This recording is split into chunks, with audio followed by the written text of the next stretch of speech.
Thank you po, Elder Jess. Kayo po ba'y natutuwa na sumikat na yung araw? Actually po, kahapon mahina pong tubig sa amin eh. Kasi po lahat ata ang taga-Porac, naglaba. Pero nakakagulat po, no? Kanina umaga, umulan na naman na may araw. Natuwa po ba kayo nun? Yung sinampay nyo, pinasok nyo ulit. Well, anyway, ang Panginoon ay patuloy na nagiging tapat sa bawat isa. Palagay ko, hindi naman po kayo nandirito para lang sabihin o nang hindi nyo naramdaman ang pagkilos at ang katapatan ng Panginoon sa buhay po nating lahat. No? Kaya po tayo, we gather together, we enjoy meeting with our CUs dahil po naniniwala tayo na ang Diyos ay tapat. Hallelujah. So nasa pangalawang month na po tayo na pinag-uusapan yung katapatan ng Panginoon. So part 2 na po ito. Kung hindi man po kayo nakakaabot, no, sa face-to-face ng pakikinig ng salita ng Diyos, meron po tayong Light Shines TV. Pwede po kayong manood sa YouTube channel natin para po masubaybayan nyo yung mga topics po natin, mga series po natin. Pero don't worry, hindi naman po yan, kumbaga standalone naman po yung mga topics natin. And the Lord will bless us, no, sa ating pakikinig faithfully sa mensahe ng Panginoon. So patuloy po tayo, no? The first Saturday, the first Sunday po ng August, by the way po, Merry Christmas. Malapit na po. That God is faithful to provide. No, ito po yung binanggit ni David sa Psalms 37 na wala pa raw po siyang nakita mula nung bata siya hanggang tumanda siya na lingkod ng Panginoon na nagkulang o na malimos ng pagkain. Hallelujah. At alam ko po sa Calvary Temple, hindi naman po tayo nagkukulang kasi kung titingnan po natin, pang katawan natin, nag-gain pa nga po tayo ng weight eh. No? Ako po, kapag pinapanood ko yung sarili ko, sabi ko, tumataba kasi nagkakaroon ng bump. Kahit ano po, yun nga lang po, ito lang po, no? Ang Panginoon, ang resources niya hindi na ubos. Hindi po kayang ubusin, no, ng lahat ng tao dito sa mundo. Parang sinasabi mo, kailangan magmadali kang pumunta ng church kapag una ka pagsisilbihan ni Lord. Hindi po. Ang resources ng Panginoon, lahat ay mapoprovide. No, hindi po katulad sa mga nagbibigay ng ayuda, kapag ikay nahuli, wala na. Kapag pumasok ka na doon sa deadline, sa oras ng cutoff, wala na, uwi ka na lang the next day. Pagbalik mo next day, mahaba na naman ang pila. Kaya yung iba ginagawa, doon na lang natutulog. Pero wala pong gano'n sa ating Panginoon. Yes, wag po tayo matulog whenever we are praying, whenever we have our devotion, whenever we talk to God. Dahil po ang Panginoon patuloy na po-provide sa mga pangangailangan na. He knows. Alam po ng Panginoon, hindi po siya nabibig, grabe naman ang pangangailangan ng anak kong ito. Ang laki naman. Okay? Hindi nabibigla ang Panginoon. Kasi nga, hindi natin, lahat ng iniisip natin, lahat ng laman ng puso natin, kabisado na ng Panginoon. No? Sa second Sunday po, pinag-usapan natin that God is faithful to heal. Ang Diyos ay hanggang ngayon ay nagpapagaling. Hallelujah.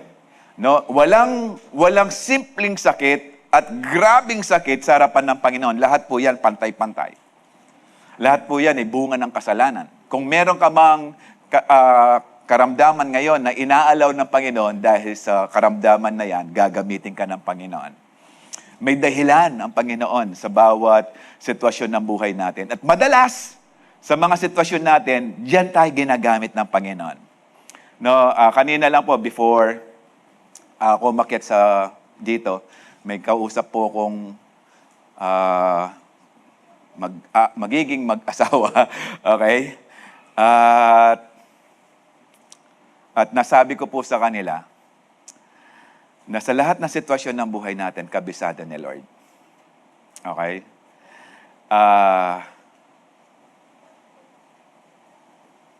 Kailangan ko ng pork. Kalimutan ko bakit kasi. Okay. Mamaya, baka maalala ko. No? Sa lahat po ng estado ng buhay natin, ito, yung sitwasyon ng buhay po natin, may inaalaw po yung pinapa-experience ang Panginoon sa atin upang yung experience na yan, kapag na-overcome natin, gagamitin na Lord para matulungan mo yung iba. Nagkulang ka na ba? And God provided. Kapag meron kang kausap, hindi mo na sasabihin, hanapin mo si Brother Baldo. Kilala niyo si Brother Baldo? Baldugan. Sabi ng mga noon, sa mga DepEd daw, uso yung London. Pumupunta sa London. Loan dito, loan doon. Praise God. Sa misis ko, wala pong ganon. Hallelujah. Hindi ka pinagagaling ng Panginoon. Gagamitin ka ng Panginoon para i-encourage mo yung mga the same situations na hindi ka nawalan ng pag-asa, ganon din sila. Hallelujah. Yung mga marunong, mahilig mang-utang, pagagalingin ka ng Panginoon. Pero i-allow mo lang yung kagalingan.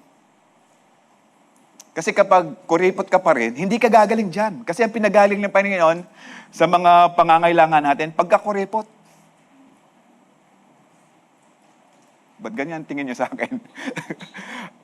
Ngayon, kapag nag-provide si Lord, naranasan niyo na ba nag-provide ng Panginoon sa mga pangangailangan natin na imposibleng mabayaran natin, pero nagpala ang Panginoon, gumawa ang Panginoon, at na-overcome natin na to? May encourage natin iba, lalo na yung madalas mang-utang.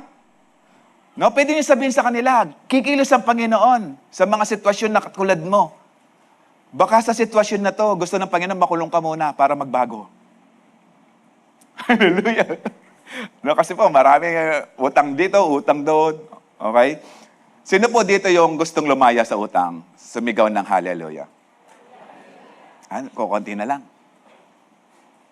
Pero ito po sasabihin ko sa inyo, pagagalingin po kayo ng Panginoon dyan, pero wag na po kayo mangungutang.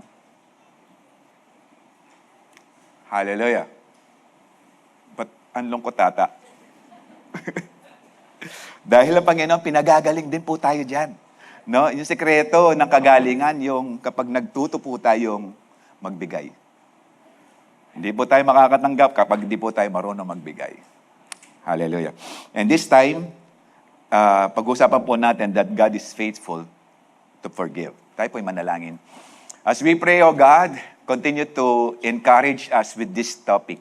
Dalangin namin, O Diyos, sa aming pakikinig, matuto po kaming maghayag ng mga bagay sa buhay namin, mga kasalanan, O Diyos, na matagal na.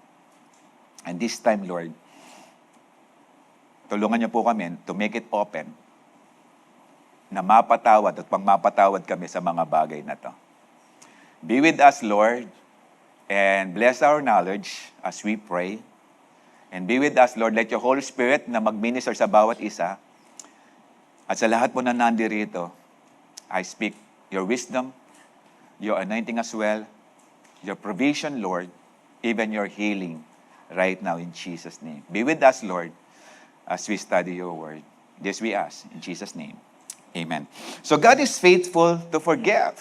Okay? Kahit na yung mga kasalanan na sinasabi ng salita ng Diyos, unpardonable. Okay? Ano po yung mga unpardonable sin? Okay? Ito yung tinatawag na blasphemy against the Holy Spirit.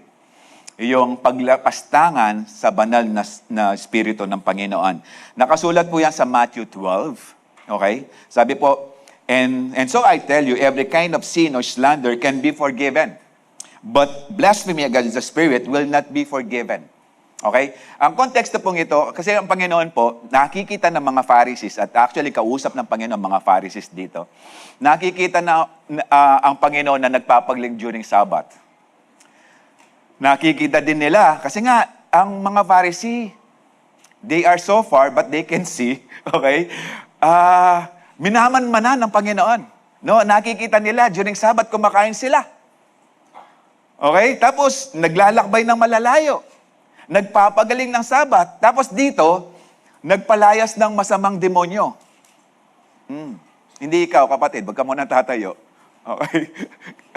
Nagpalayas, tapos sinasabi, itong spirit na to, yung kapangyarihan niya magpalayas ng demonyo ay galing kay Beelzebul.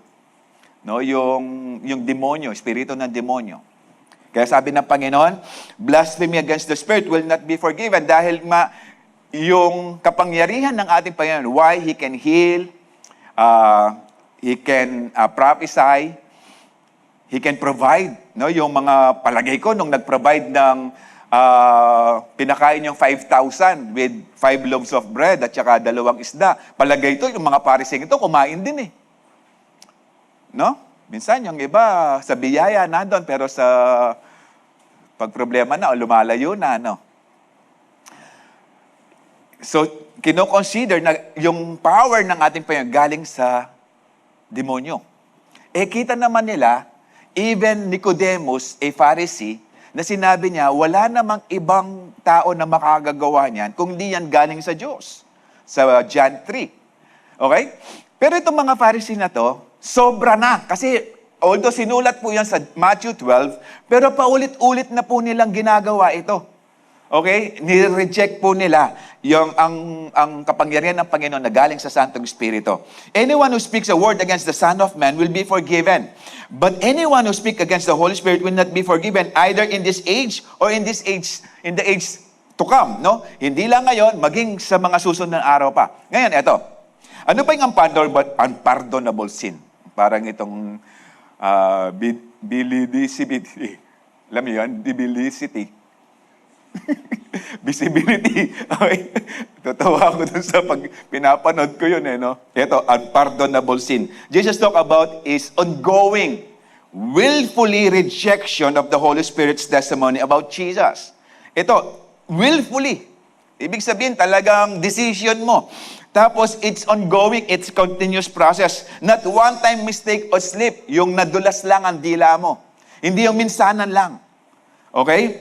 Tapos, unpardonable sin is a continual or lifetime refusal to believe and submit to the Holy Spirit is unpardonable simply because the person refuses to accept the pardon. Ito, although, I believe meron namang, siguro inisip natin, nagkasala na ba ako nito? Baka namura ko ang Santong Espiritu, yari ako. Pag-usapan po muna natin. 3 pointers about this. First, unpardonable siya pag it's attributing the work of the Holy Spirit to Satan. No, direct ang sinasabi mo yan. Okay? Pangalawa, it's a continual unbelief that rejects the Spirit witness. No, sinasabi na ng Santong Espiritu, pero nire-reject mo pa rin, patuloy. Pangatlo, it's a settled state. Hindi yan sinadya lang. Hindi yan nagkataon lang. Not an accidental word. Okay? Ibig sabihin, it's a continuous process. Tumigas na yung puso mo in accepting and trying to have the presence of the Holy Spirit in your life. No, parang ito. Ang tanong, gaano ba talaga ka-powerful ang kapatawaran ng Panginoon sa buhay po natin? I believe ang dami na po natin ginawang kasalanan. We cannot number them. Kaya nga kapag minsan nagko-confess tayo, Lord, patawarin mo ako sa lahat ng aking kasalanan. Kasi hindi natin mabilang eh. Hallelujah. Pero ito, hindi ka makakatanggap ng kapatawaran. This is a famous saying, the only sin God cannot forgive is the sin of refusing to be forgiven. Kapag hindi ka lumalapit sa Panginoon asking forgiveness sa kasalanan mo, ito yung mga kasalanan na hindi kaya patawarin ng Panginoon dahil hindi ka naman humihingi ng tawad. Hallelujah. Okay? Although, wala tayong pwedeng itago kay Lord. Alam ng Panginoon lahat ng ginagawa natin at pinaplano mo pang gawin. Alam ng Panginoon yan. Wala tayong pwedeng itago. Kaya yung matagal mo nang iniingatan, pinalalaking problema, kasalanan, sa buhay mo, this is the opportune time para hingi mo na ng tawad yung kasalanan na yan. No? Nakakaranas ka ba ng, nung narinig mo yung unpardonable sin, naging complacent ka ba? O naging relax ka ba? Kung medyo nagulimihanan ka, ibig sabihin hindi ka nag-cause niyan ng unpardonable sin. Whenever you are reading the Word of God, may conviction pa ba? Meaning, hindi ka nag-commit ng unpardonable sin. Whenever you are praying, do you experience peace and joy? Then, hindi ka na-commit ng unpardonable sin because the Holy Spirit is still working in your life. Nagiging unpardonable yan kapag hindi mo na nararanasan ng Santong Espiritu sa buhay mo. Pero ngayon, alam mo na. Huwag mo nang laruin. Posible, nung nagpipray ka, kinakausap mo siya, galit ka sa nangyayari. Posible, pero kung merong kirot sa puso, may guilt pa rin, ibig sabihin, hindi yan unpardonable sin. Are you with me? Hallelujah. No? The unpardonable sin is not a sin that's too big for the blood of Jesus. Walang kasalanan na sobrang grabing laki na hindi kaya patawarin ng Panginoon. It's the ongoing willful rejection of the Holy Spirit who is calling you to Jesus. Kaya nagiging unpardonable yan dahil ongoing yung pagre-reject mo sa Santong Espiritu na kumikilos sa buhay natin para lumapit tayo sa ating Panginoon. Hallelujah. Isipin po natin, meron kang kapitbahay na hospital. Bago. High-tech ang mga equipment. Mga doktor, puro mga espesyalista. Walang newly grad. Mga talagang nagkaroon na ng pag-aaral pa, mga espesyalista. Okay? Tapos, meron kang ubo. Yung ubo mo, isang pirma na lang ng bulate, wala na. Hinihintay na lang, pumirma yung isang bulate mo. Kahit na magaling yung hospital na yan, kahit na high-tech yung mga equipment, kahit first class yung hospital na yan, kung hindi ka papasok at magpapatingin sa hospital na yan, hindi ka gagaling. May kakilala kang dalubiasan na doktor? Lalong na sa pneumonia?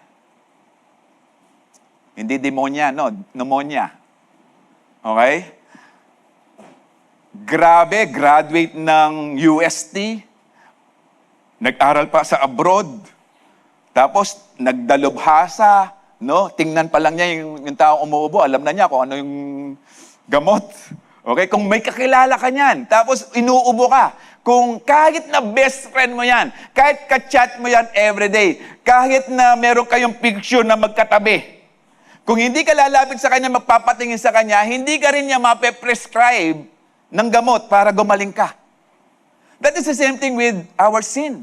Kung hindi tayo lalapit sa ating Panginoon upang humingi ng tawad, hindi tayo makakatanggap ng kapatawaran sa ating mga kasalanan. Patawad, Panginoon, di ko masabi. Okay?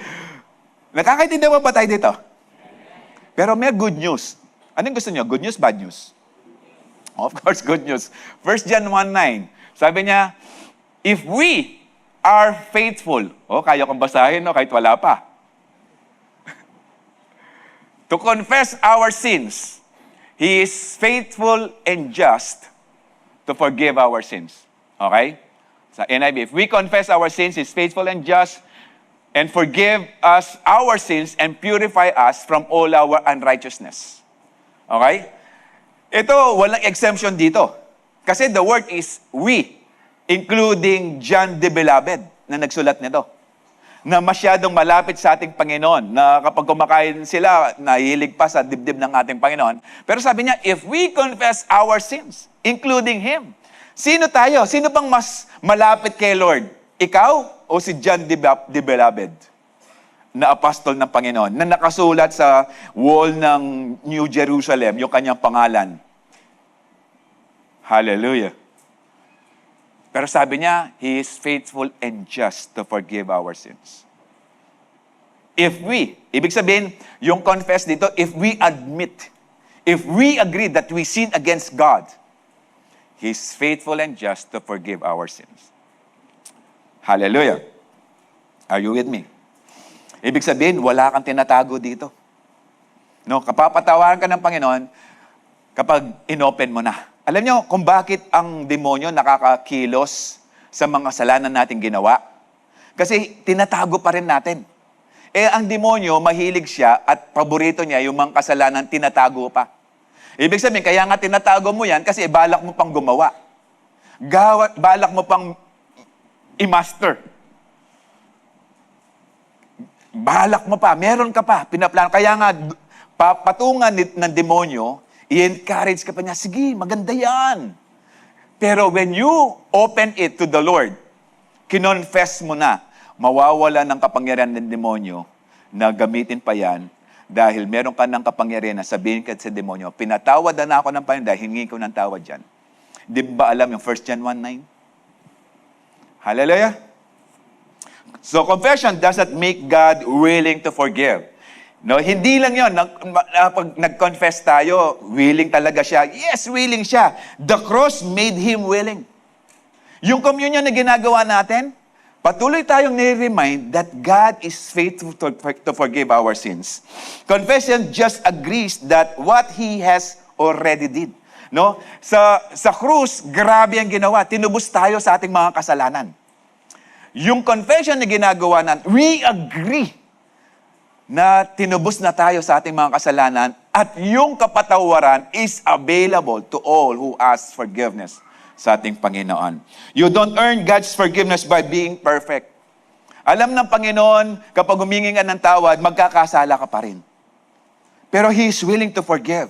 Hindi katulad nung katabi mo, na nangako ka pa lang kagabi, hindi mo tinupad ngayon. Tapos mangangako ka ulit, pangalawa, tatandaan niya yan. Dalawa na yan. Okay? Yung pangatlo, sasabihin niya, busog na ako. Okay? Yung pangatlo, hindi na maniniwala. Pero si Lord, sino ba dito hindi nakakapag-commit ng kasalanan? Taas ang kamay. Yan ang unang-unang kasalanan na gawa mo na sa araw na to. Hallelujah. So, hindi tayo perfect. Alam na tayo, magkakasala pa rin tayo. Kaya nga, He is encouraging us. Kaya from glory to glory, God is changing us.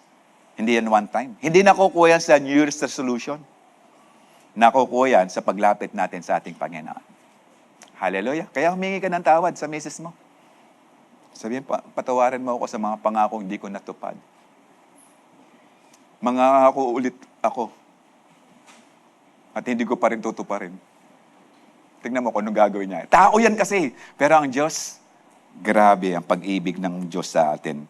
You receive it by being honest. Kaya nga nakakatanggap tayo ng kapatawaran kasi naging honest. We make it open. Hindi na tayo, alam niyo, kapag humingi ka ng tawad, diretso mo na, wag yung, Lord, kasi tangsipin kong bali. Anya mo agawa kayo, yan, uling kareta kasbok na. Diretso na. Kung ano yung kasalanan, wag ka nang paligoy-ligoy pa. Kasi alam naman ng Panginoon kung ano laman ng puso mo. Hallelujah. Confess and trust God who is faithful in all He does to wash you and walk with you again. Alam niyo, forgiveness is nothing without resolving the relationship. That's why you confess, kaya tayo humingi ng tawad sa ating mga kasalanan dahil nakikipag-cooperate tayo kay Lord na gusto niyang dugtungan ang relasyon. Gustong ibalik ng Panginoon ang relasyon. At sana ganun din tayo, whenever we confess our sins, nandun tayo sa reconciliation. Hallelujah. Hindi yan yung, sorry, pero yung papatawaran kasi bala ko magkasala ulit kayo. Walang ganon. Because He wants relationships. Kaya nga po tayo pinapatawad ng Panginoon. Why is God faithful to forgive? Tinatanong mo na ba yan? By the way, meron ka bang naisip na kasalanan? The way, paano ako nagsasalita ngayon? Palagay ko, naiisip mo na yung isang bagay na matagal mo nang tinatago-tago. Pero kay Lord, hayag na yan eh. Sa ibang tao, tago kasi sinasabi mo walang nakakita. Pero alam ng Panginoon yan. Okay? Pero He is faithful to forgive. Why? Because of His unchanging nature. No? Yung pagpapatawad, yan din yung ginawa noon at patuloy na ginagawa ng Panginoon maging sa atin sa oras na to. Hindi siya nagbabago. Pinag-aralan na natin to, Hebrews 13:8. Jesus Christ is the same yesterday, today, and forever. Sabi rin ng Malachi 3:6, I, the Lord, do not change. Hindi nagbabago ang Panginoon. No, ang Hebrews sa New Testament yan, after the death of the Lord. Yung Malachi is in Old Testament. Okay? Hindi nagbabago. Kung ang Panginoon, He's faithful in the Old Testament to forgive. Napaka-merciful ng Panginoon sa Old Testament. Even today, hindi nagbabago ang Panginoon. He's still merciful sa atin sa oras na to. Hayag lang natin sa ating Panginoon. Sabi ng Micah 7:8, okay, this is Old Testament, no? Who is God like you?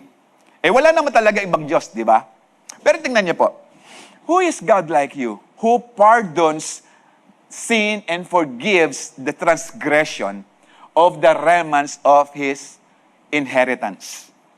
Okay? This is pertaining sa Israel. Okay? Nais ng Panginoon na ma-restore ang relationship. Tingnan niyo po, no? Yung pardons dito came from the Hebrew word nasa. Okay? Yung nasa, linagyan lang ng age sa huli. Nasa. Okay? Kung titingnan mo yan sa Hebrew Dictionary, ang sinasabi po niyan, to lift, to carry, to bear, to carry, to lift, to carry, to bear, to take, and to forgive. Ano ba ginawa ng ating Panginoon sa krus? At the cross of Calvary. Di ba He lift the cross? He carry it. He bear, no? Nagbata siya. Hindi lang yon. He take our sins. Nasabi ng 2 Corinthians 5:21, He was made sin for us. Kinuha niya lahat ng ating kasalanan. Then, He forgive. Hallelujah. Doon pa lang sa Hebrew word ng pardons, nagsasalita ng Panginoon kung anong gagawin. This is Old Testament. Pero nagsasalita na kung anong gagawin ng Panginoon para tayo mapatawad sa ating mga kasalanan. Kaya nga doon sa krus, sabi niya, Father, forgive them. Hindi yung sinabi, Lord, forgive. But Jesus told the Father, forgive them, for they do not know what they are doing. Hallelujah. Tapos sumunod siya, you don't stay angry. No, angry, hindi siya hungry, no? Magkaiba po yan eh. No, you don't stay angry forever, but delight to show mercy. Alam niyo yun? Yung kinagagalak pa niya, natutuwa pa siya, kaligayahan niya, nang magpakita ng awa sa bawat isa. Hallelujah, without the mercy of the Lord, wala na tayo ngayon. Kaya nga siya gracious sa atin because of His mercy. Kasi alam niya, kapag hindi tayo bibigyan ng awa ng Panginoon, mapapahamak lang tayo. Walang perfecto dito, kahit si Brother Perfecto, hindi yan perfect. Hallelujah. But, we strive to live a holy life. Magkaiba po yun. As we desire, as we strive, as we convince ourselves to live a holy life, magkaiba po yan. Hallelujah. Kaya sa lahat ng pagkakataon, tayo po ay kakitaan ng katapatan sa paglilingkod sa ating Panginoon. Dahil ang Panginoon punong-puno ng awa sa bawat isa. In Psalms 86 verse 5, this is David's prayer. Okay? Sabi niya, you, Lord, are forgiving and good, abounding in love to all. Kapampangan eh, no? To all who call to you. This is David's prayer. Okay? Paano mo mararanasan yung abounding? Alam mo yung ibig sabihin ng abounding? Abundant, overflowing, sagana. Paano mararanasan yung abounding in love, yung goodness ng Panginoon, yung forgiveness ng Panginoon, if we are not coming to Him? If we are not praying. Si David na to, na sinabihan ng salita ng a man after God's own heart. Pero sabi niya, if we call the Lord, we will experience His abounding love, His goodness, and even His forgiveness. Mararanasan natin yan. Alam ng Panginoon kung ano yung weakness natin. Kaya nga, overflowing yung love. Kaya nga, ready rin siyang magpatawad kapag humingi tayo ng tawad sa Kanya. Alam niyo yung kwento ng prodigal son? Kung hindi bumalik yung anak sa ama, sa tatay niya, hindi siya marirestore. Hindi siya mapapatawad. Kaya siya napatawad at na-restore ang relationship, na-restore ang pagiging anak niya dahil bumalik ang kanyang anak sa kanyang tatay. O bumalik ang anak sa kanyang tatay. So that is the same thing with us. No, mararanasan natin ang mga bagay na yan. Kahit na nagkamali tayo, lapit lang tayo kay Lord, mararanasan natin yung pag-ibig niya, nandun pa rin. Mararanasan natin kabutihan niya, nandun pa rin. Hindi yan katulad nung katabi mo na metong namo. Metong. Okay? May kadwa na ka. Pero sa Lord, walang ganyan. Actually, Hebrews said, He will remember our sins no more. Kaso yung katabi mo, di ba, nag-historical, gewa mo ni last year yan. Napon mo. No? Sabi mo, ikang mamipi. Napon, yung aldoya ka mimipi. Hallelujah. Sino dito yung washing machine nila pang lalaki? Na hindi umaandar kapag babae ang gagamit. Hallelujah. Kaya nga when we call God with sincerity, alam niyo kapag whenever you are calling God with sincerity, hindi yan minuto lang. Kapag sinabing sincerity, you are willing to stay in the presence of God. Hallelujah. Are you with me? Ay, alam ko, pag luwalakas ang ulan, maraming nagpipray sa Panginoon. Lord, yung bubong migi, no? Netong niya mo yung pa akong makadikit. Pero hindi po yan. Sa mga sitwasyon po natin, pinaparanas ng Panginoon yan para magpatuloy tayo maging tapat sa Diyos at makilala natin maging ang katapatan ng Diyos sa buhay po natin. Si David din dito, sa Psalms 103 verse 8, si David din po to. The Lord is compassionate and gracious. Sa Hebrew, halos the same meaning lang po yung compassionate and gracious. Is slow to anger. Pag sinabing slow to anger, nagagalit pa rin, kaso nga lang, hindi ka agad-agad nagbibigay ng judgment. Okay? Hindi katulad mo, no? Katulad ko, no? Na minsan maiksi na ang pasensya kapag gutom. Pero kapag busog, mahaba pasensya.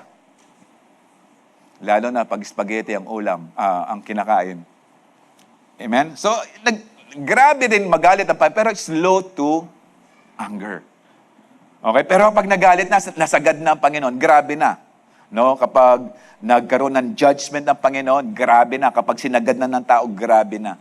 No? Just like these Pharisees na nagsasabing, galing yan sa demonyo, ginudge na sila ng Panginoon kasi alam ng Panginoon na hindi na magbabago ang puso nila, na hindi na magbabagong kaisipan nila. Kaya nga, ginudge na ng Panginoon yung mga Pharisees na kausap niya, na hindi na mapapatawad sa kanilang mga kasalanan. Kasi alam ng Panginoon yung buhay mo in the future. Yung bukas, hindi natin alam kung anong mangyayari, pero ang Panginoon alam na niya. Kaya nga patuloy natin pag-pray din, no? Na huwag mangyari yung the big one.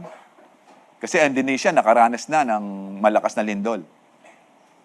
At still, I believe, sa lahat ng Kristiyano na nanalangin sama-sama, ay patuloy na kinalulugdan at sinasagot ng Panginoon. Hallelujah. And abounding in love. Okay? Kaya nga slow to anger dahil sobrang grabe, overflowing ang pagmamahal ng Panginoon sa bawat isa.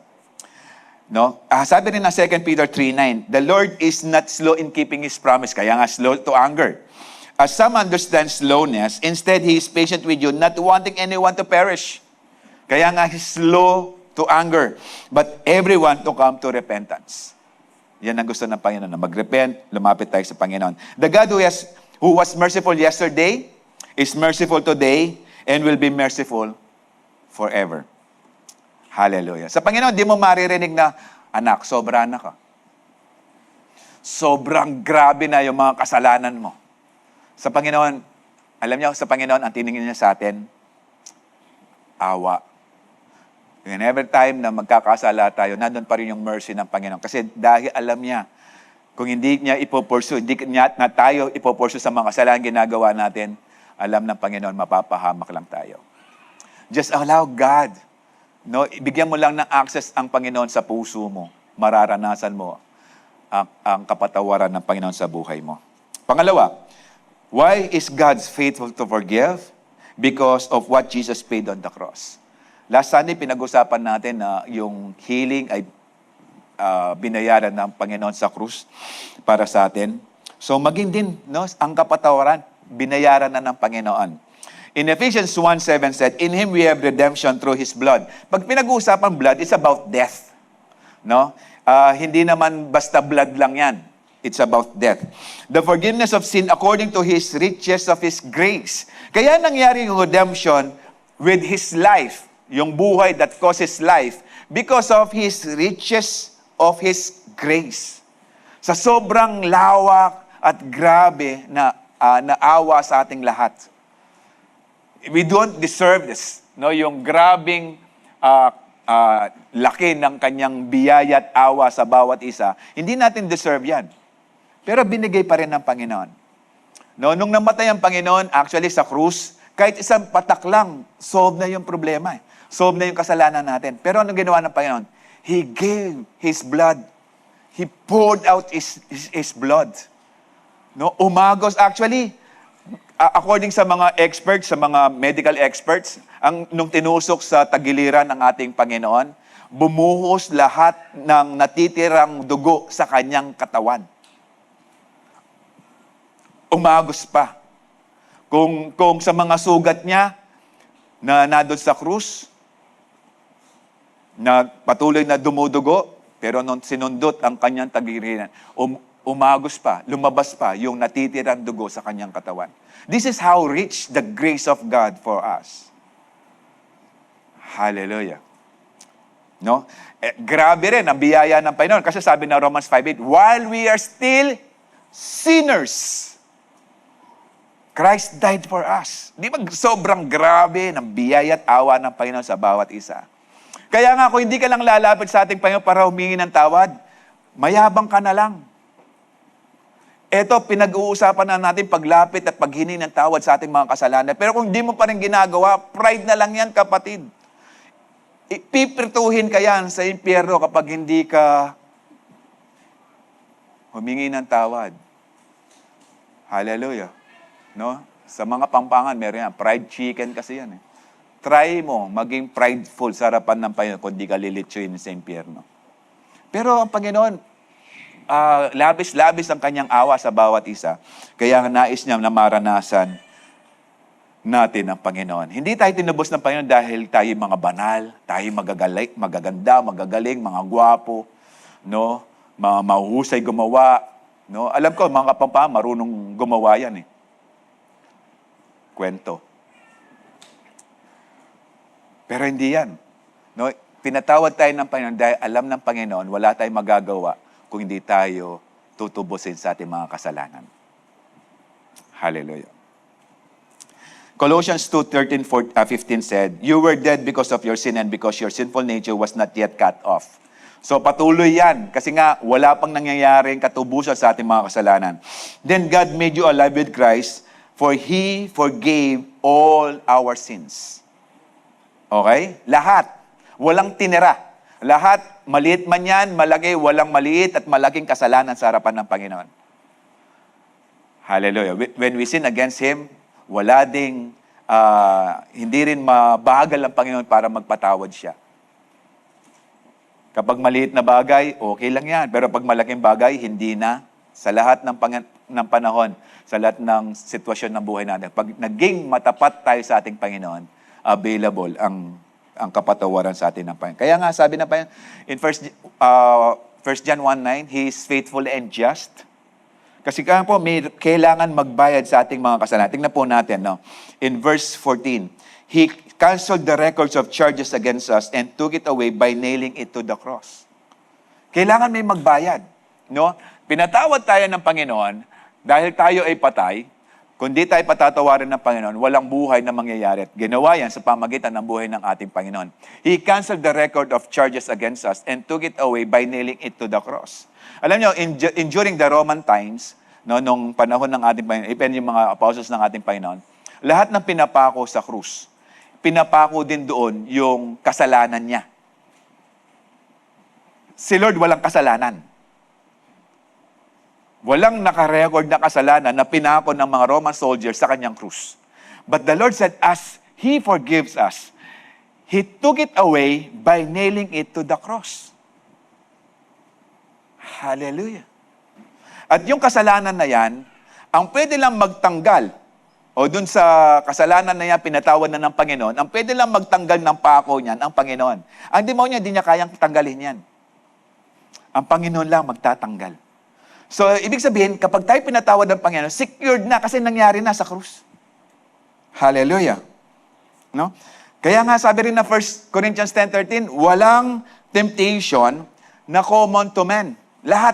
Walang temptation na hindi common, okay? Except what is common to mankind. And God is faithful. He is not let you be tempted beyond what you can bear. Nakalimit na si Satan because of what Jesus did at the cross of Calvary.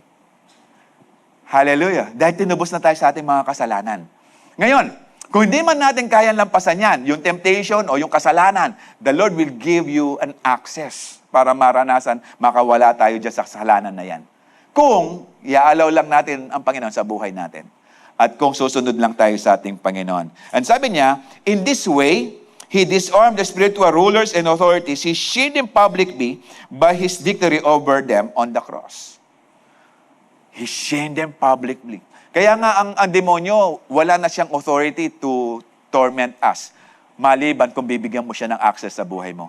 Pag binigyan mo ng foothold, i-grab ni Satan yan para makakilos sa buhay mo, para pahirapan ka. Pero the Lord, tinanggal na niya ang kanyang authority sa atin.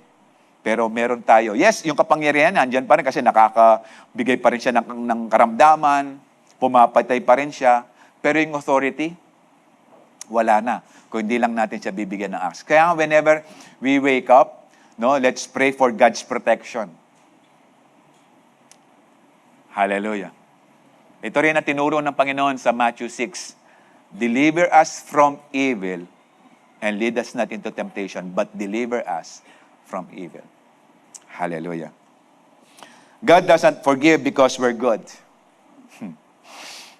Sino dito yung mabuti? Siguro mabuti pakiramdam mo, pero mabuting tao, palagay ko, wala. Pero God doesn't forgive us because we are good.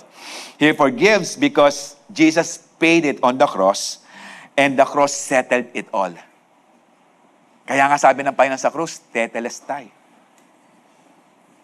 It is finished. Paid in full. Kumbaga, yung kasalanan mo, piso lang. Yung utang mo, piso lang. Pero nang nagbayad ang Panginoon, 1,000,000 ang binayad niya. Kaya nga sabi, tetelestai. Alam ng Panginoon, bukas magkakasala ka pa rin. Pero sinasabi pa rin ng Panginoon sa iyo right now, tetelestai.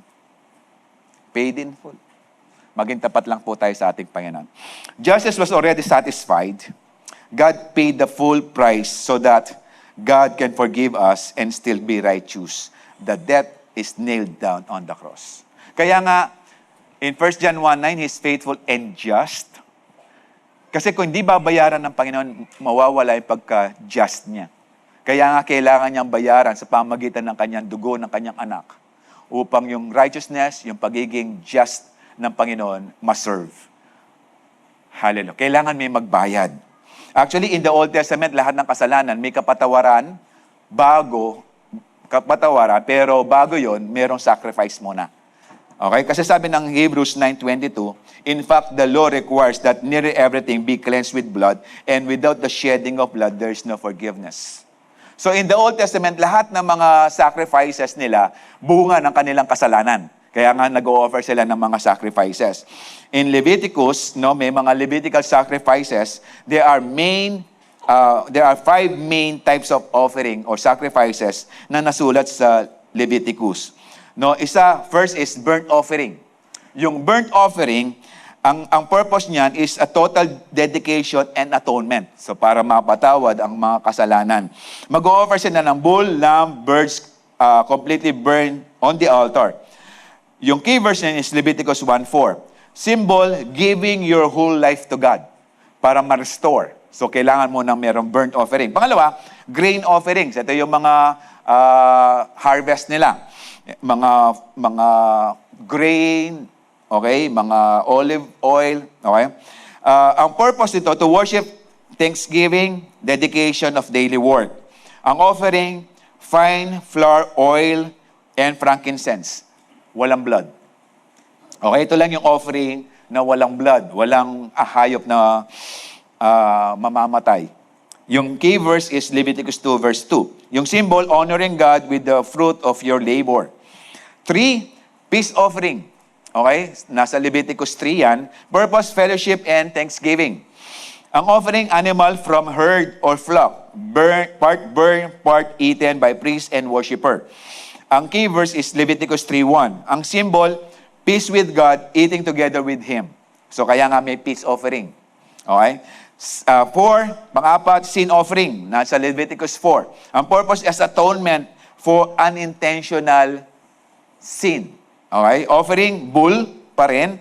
For priest nation, goat for leader, lamb or goat for common people or person. Key verse, Leviticus 4:20. Symbol, cleansing from sin. Guilt offering. Ito yung offering na bunga ng kasalanan. Ito yung mga sinadya na kaya nga guilt offering. Restitution for specific sin plus payment. No, yung purpose nito, magbabayad ka pero may interest na. Offering ram, pag sinabing ram, lalaking tupang, edad 1 year old pataas. Plus payback what's owned by 20% extra. Ibig sabihin, tutubo yan. Okay. Yung key verse is Leviticus 5:16. No, sabi niya, and he shall make restitution for what he has done amiss and shall add a fifth of it. So 100, no? Yung fifth niyan is 20. Hindi 15, 20. Okay. 15 minutes lang po. Okay? Okay lang? Tuwang-tuwa yung iba. Symbol, you can't just say sorry. Make it right by paying it. Hallelujah. Pero lahat ng yan, na-accomplish ni Lord sa krus. 1 sacrifice, 5 ang tinapos. He is our burnt offering. It's a total surrender to God. He is our grain offering, which is a perfect life. He is our peace offering, makes peace with God. He is our sin offering. He bore our sins. And He is our guilt offering, paid our debt in full. God has never excused sin. He either required the blood of animals or the blood of His Son. The price was always paid. The difference is this: the Old Testament looked forward to the cross, and the cross make the Old Testament sacrifice unnecessary. In the Old Testament, gumagawa sila ng mga sacrifices, pero they're still waiting for the cross. Pinangako na to. In the New Testament, we are now facing backward dahil nangyari na yung krus. Kaya nga unnecessary na yung mga animal sacrifice dahil tinubos na tayo ng Panginoon. That's why God is faithful to forgive today because the full payment has been made in Jesus. Nangyari na, binayaran ng lahat. Tingnan natin sa Hebrews 10. The law is only a shadow of the good things that are coming. Shadow lang sila. Yung nangyaring sacrifice, animal sacrifice, mga shadow lang yan. Meron talagang real sacrifice na mangyayari. And we are not enjoying sa shadow, di po ba? Nung maliit tayo, kapag nakita natin yung sarili nating shadow, natatakot nga tayo. No? Pag tumakbo ka, sumusunod yung shadow mo, hindi mo maiwanan. Okay? Sino dito yung gustong-gusto na makakita ng shadow ng sasakyan niya? Nagpipray. Sino yung nagpipray ng sasakyan? Tapos sabi ng Panginoon, oh, sige, shadow muna ha. Pag-iisipan ko muna kung kailan yung realidad. Na gusto natin yung realidad, di ba? And we are praising God kasi nangyari na. Nangyari na yung reality. Hindi na animal sacrifice. Nangyari na yung sacrifice ng ating Panginoon. Not that realities themselves. For this is the reason it can never by the same sacrifice repeatedly, endlessly, year after year, make perfect those who draw near to worship. Kaya nga, yung animal sacrifice is a shadow lang kasi it's not the real one. Kaya nga paulit-ulit na lang nilang ginagawa kasi nga wala silang na-accomplish. Okay. Saan ako? Verse 2, otherwise they would not have stopped being offered. Kung talagang yung animal sacrifice nakakapagpatawad ng kasalanan, Once and for all. Hindi ba sila hihinto ng pag-offer ng sacrifice? Ang hirap ata niyan. Ang dami niyan. Hindi lang isang tupa yan. Marami yan kasi kada isang tao mag-o-offer. Kaya yung mga priest noon, ang pagod sila kapag may nag-o-offer ng sacrifice. For the worshiper who have been cleansed once for all and would no longer have felt guilt for their sins. Kaya nawawalan na yung, kumbaga, hindi na sila nagkakaroon ng guilty feelings sa kanyang mga kasalanan kasi nga, alam nila pinatawad na pero hindi nangyari. Kaya nga paulit-ulit. Sabi na verse 3, but those sacrifices are annual reminder of sins. So kapag nag-offer nga ka ngayon, ay may nakalimutan pala ako, next year na lang. So ilan na po yung mga kasalanan na paulit-ulit nating nagagawa? Pero whenever we confess, alam natin pinapatawad tayo ng Panginoon dahil nandun yung conviction that comes from the Holy Spirit. It is impossible to the blood of bulls and goats to take away sins. Kaya nga, the Old Testament sacrifices were only a shadow.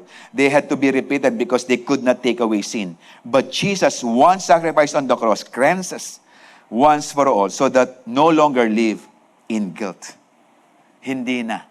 Kaya nga lahat po tayong tumanggap sa ating Panginoon, our sins are forgiven.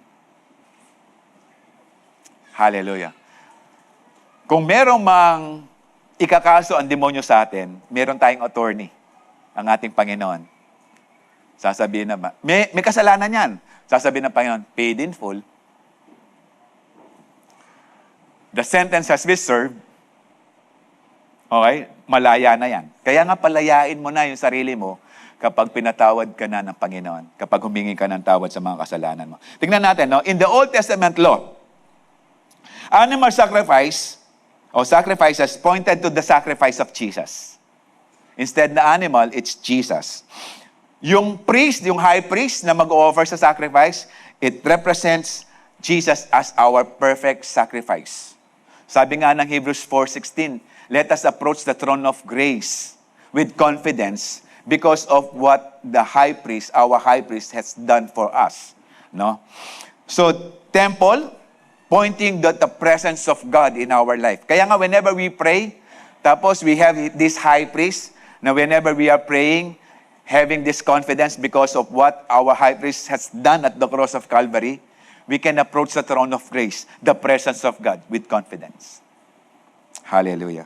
Kaya nga, yung one sacrifice ng ating Panginoon, solve na lahat. Yung 5 sacrifice sa Levitical law, tinapos ng Panginoon. Pinulfill ng Panginoon. In Hebrews 10:11-14, day after day, priest stands and perform his righteous judge or religious duties. Again and again, he offers the same sacrifice which can never take away sin. In verse 12, but when this priest, who is this priest? Our high priest, Jesus, offered for all time one sacrifice for sins, he sat down at the right hand of God. And since that time, he waits for his enemies to be made his footstool. Alam niyo, kung pag-aaralan niyo yung tabernacle, even yung Solomon's temple na pinagawa ng Panginoon kay King Solomon, actually binigay yung instruction kay David, pero si Solomon ang gumawa. Kung titingnan po natin yung structure o yung mga equipment o yung mga furniture sa tabernacle o sa most holy place o sa temple, wala kang makikita at mababasang merong upuan doon sa loob. Sa inner court, sa holy place at sa most holy place, walang upuan na nakalagay. Lahat ng mga high priest, dadaan lang doon pero hindi uupo sa presensya ng Panginoon. But our high priest, hindi lang niya napasok ang most holy place. Napasok niya yung heaven.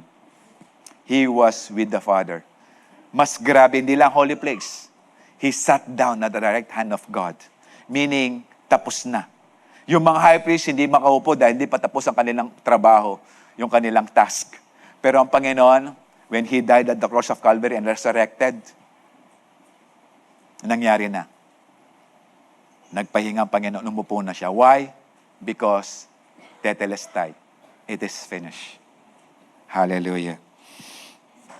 Sabi ng 14, next verse, For by one sacrifice has made perfect forever to those who are being made holy. As we come in the presence of God, as we accept Jesus as our Lord and Savior, we are made holy sa harapan ng Panginoon. Hallelujah. Repeating sacrifice meant the problem was not solved. Kapag paulit-ulit yung sacrifice, one sacrifice by Jesus means the problem is solved. Hallelujah. Third, why is God faithful to forgive? Because His love and desire to restore us. Alam niyo kung bakit yung mga Pharisee na condemn na sila, kinondemn na ng Panginoon? Kasi they don't want to have relationship with Jesus. Ayaw nilang sumunod. Actually, kaya na rin sila kinondemn dahil nung nag-resurrect ang ating Panginoon, ang ginawa pa ng mga priests during that time, binayaran yung mga Roman soldiers. Sabihin nyo, ninakaw lang yung bangkay niya. Noong nag-report yung mga Roman soldiers, nagkaroon ng earthquake, gumulong yung malaking bato na may seal ni Pilate na hindi namin pwedeng buksan. Pero doon sa earthquake, gumulong yung bato. Pagpasok namin, wala na yung bangkay. Pero ano sinabi ng mga priest? Eto, pera. Sabihin nyo, ninakaw lang yung bangkay. Kaya nga matigas na kanilang puso. Kaya nga meron na silang unpardonable sin. But to us, right now, as we ask forgiveness sa ating Panginoon, dahil ang gusto ng Panginoon, maranasan natin ng pag-ibig at ma-restore ang relationships. Hallelujah. Matuto po tayo kay Hosea. Kilala niyo po si Hosea? Meron silang tinatawag na true to love story. Narinig niyo na yon? Pero yung word is true to life story. Pero mas maganda siyang pakinggan, true to love story. Kasi love story eh. Pero nangyari ito kasi naisulat eh. Okay, tingnan natin. Gomer, kilala niyo si Gomer? Meron ba pangalan no Gomer dito? Pero actually, nakasulat to. No? Kung Gomer man pangalan mo, binago ka na ng Panginoon.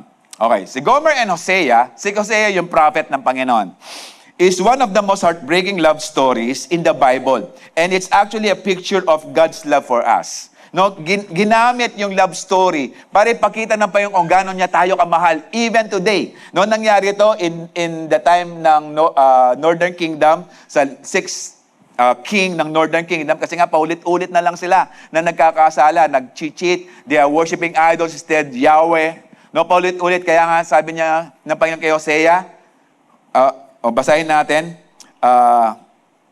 okay, Hosea was a prophet God told to marry Gomer, a woman who would be unfaithful to him. No, sabi niya Hosea 1 verse 2, when the Lord began to speak through Hosea, the Lord said to him, go marry a promiscuous woman and have children with her, for like adulterous wife, this land is guilty of unfaithfulness to the Lord. No, sinabihan. Si Hosea, prophet yan, sumusunod sa ating Panginoon. Pero anong sabi ng Panginoon kay Hosea? Hanap ka ng babae na hindi magkasya sa isa. Pag sinabing promiscuous, ang ibig sabihin niyan, Makati. Hindi lugar, no? Ibig sabihin, walang pili na gusto niyang i-indulge ang sexual urge sa ibang mga lalaki. Ito yung pinapipili ng Panginoon. So nakahanap naman si Hosea, nakita niya si Gomer, pinakasalan si Gomer. No? Hosea loved Gomer and married her. Okay? Even though God warned him that Gomer will be unfaithful to him. No?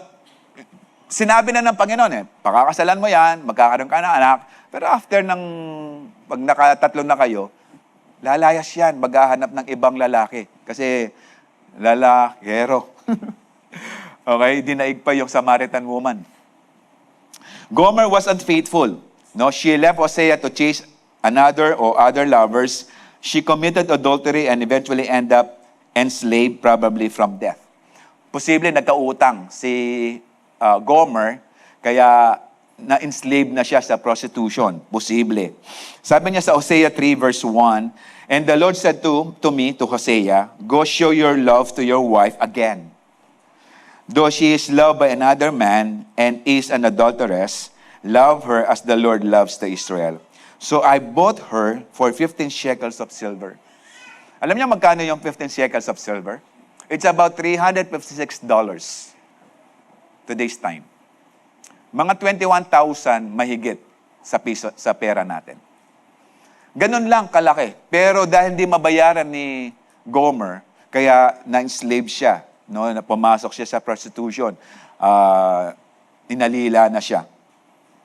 Pero sa pag-ibig, dahil sa pag-ibig, binili ulit. Binayaran, inuwi si Gomer. Hallelujah. Hosea paid the price and brought her home. He forgave her and restored her. That means, tignan niyo po yung ibig sabihin nito. Hosea presents God, who is loving and faithful husband. Gomer represents Israel, northern kingdom, who acts like unfaithful wife. Adultery represents idolatry. In the Bible, when people worship false gods, like the Canaanite god Baal, it is like cheating on God. Kaya nga pag may mga Diyos-Diyosan tayo, kapag meron tayong inuuna sa ating Panginoon aside sa Kanya, ang tawag dyan, cheating. We cheat against God. Nagkakasala tayo. Israel took all the good gifts God gave them and thanked fake idols instead. Yes, magre-rebelde sila, sasamba sila ng Diyos-Diyosan, isi-save ulit sila ng Panginoon, uulit na naman. Pero ganun kagrabe ang pag-ibig ng Diyos sa bansang Israel, maging sa atin right now. Ganon din kagrabe ang kanyang pagmamahal. I will heal their waywardness, and love them freely, for my anger has turned away from them. Alam niyo bakit? Bakit nawala na yung galit ng Panginoon? Kasi si Gomer sumama na kay Hosea. Ni-restore ang relationship. And that is the same thing with us. May heal tayo sa ating mga wrong directions sa buhay, away from God. Kapag bumalik tayo sa ating Panginoon, pagagaling tayo ng Panginoon. Available ang kagalingan sa ating lahat. Basta bumalik lang tayo sa ating Panginoon.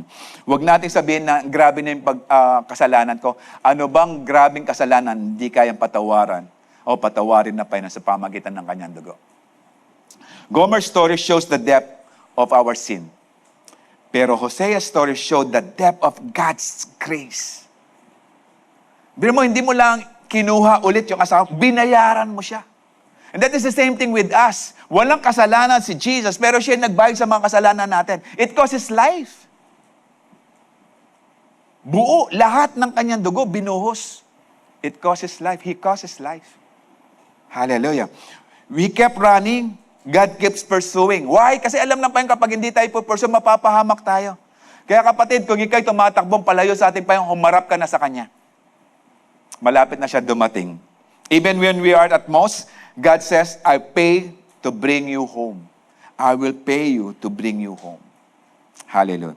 That's exactly what Jesus did for us on the cross in Ephesians 1:7. He redeemed us through His blood. Because this is according to His riches of His grace. In 2 Corinthians 5:18-22, and all of this is God's gift from us. Yung pagbabago, yung katubusan sa ating mga kasalanan, regalo ng Panginoon yan, who brought us back to Himself through Christ. And God has given us this task of reconciling people to Him. Alam nyo, binago tayo ng Panginoon, tinubos tayo ng Panginoon, natanggap natin yung kapatawaran sa ating mga kasalanan. Tapos nagkaroon tayo ng pagbabago ng buhay. Hindi galing sa atin yan, regalo ng Panginoon yan. He-empowered us para magbago ang buhay natin. Pero ito, may task tayo.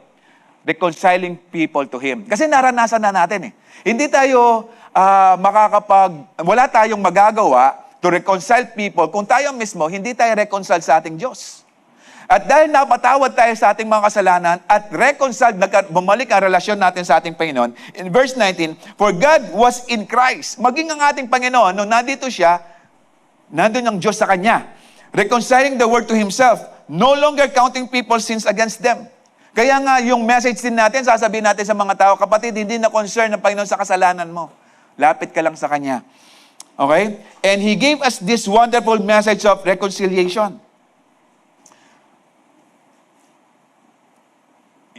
Hindi ko sinasabi yung kasalanan, hindi na issue ng Panginoon. Hindi.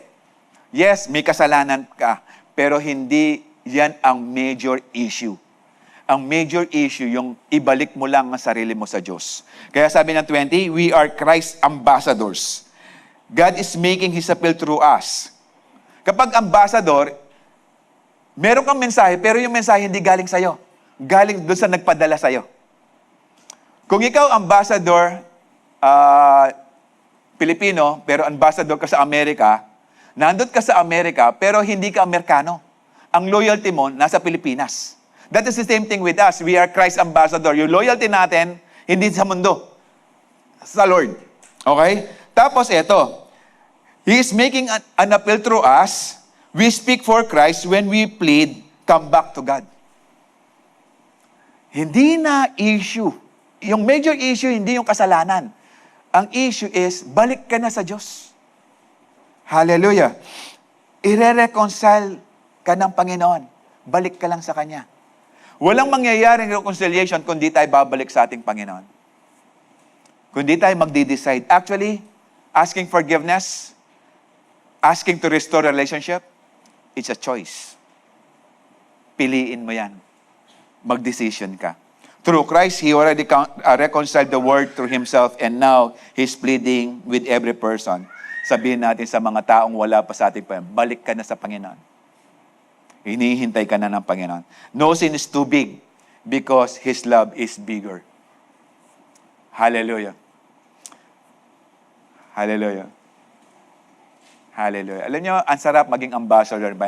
Not because I am a pastor right now. Hindi dahil pastor ako. Masarap maging ambassador because lahat ng bagay, kung ang mga ambassador libre sa bansa kung saan sila, how much mo yung ambassador ni Kristo na patuloy tayong magpapagamit. Sabi nga ng Romans, how beautiful are the feet of those people who bring the good news. Hallelujah. Feet pa lang yan. Feet. How about yung upper? Hallelujah.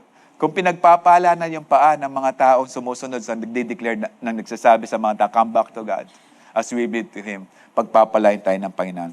Because God is faithful to forgive. Because of His unchanging nature, because of what Jesus paid on the cross, because of His love and desire to restore us. This is the reason why God is faithful to forgive. In Luke 23 said, Father, forgive them for they do not know what they are doing. Alam mo, hindi ganun kadali yan. Nung sinabi ng Panginoon niya, nakapako siya sa krus.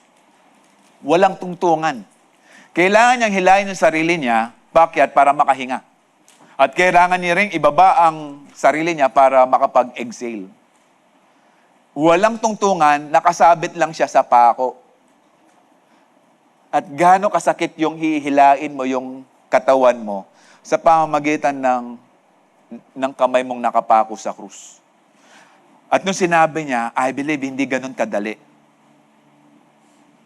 Nung sinabi niya, in pain ng Panginoon. Ganon din ka-in pain ng Panginoon kung isa sa kanyang mga anak hindi pa rin lumalapit sa kanya upang humingi ng tawad. Tinubos na tayo ng Panginoon with His life. It's our time upang bumalik na sa ating Panginoon and telling Him, Lord, nagkamali po ako. Nagkasala po ako. Hindi ka ang naging priority ko. Pero sa oras na pong ito, patawarin mo ako sa aking mga kasalanan. And help me. Tulungan mo ako na maging priority kita sa buhay ko. Kung ganun tayo nagtatapat, patatawarin tayo ng Panginoon. I-empower tayo ng Kanyang Santong Espiritu.